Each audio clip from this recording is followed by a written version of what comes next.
అప్పుడు జరిగినట్టు తొందరపాటుతనం అవ్వచ్చు, లేకపోతే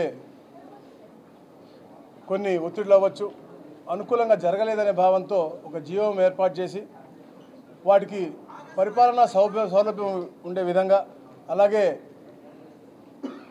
ఎవరికైతే యాక్సెసిబిలిటీ బాగుంటుందో, ఎక్కడికైతే మండలాలకి ఎలా ఉంటుందో ఆ యాక్సెసిబిలిటీ, అలాగే జియోగ్రఫిక్గా, అలాగే రెవెన్యూ ఆర్జించే విధంగా డెమోగ్రఫిక్గా కూడా ఎలాగైతే ఉండాలో అవన్నీ కూడా అధ్యయనం చేయడం కోసం గ్రూప్ ఆఫ్ మినిస్టర్స్ చేయడం జరిగింది.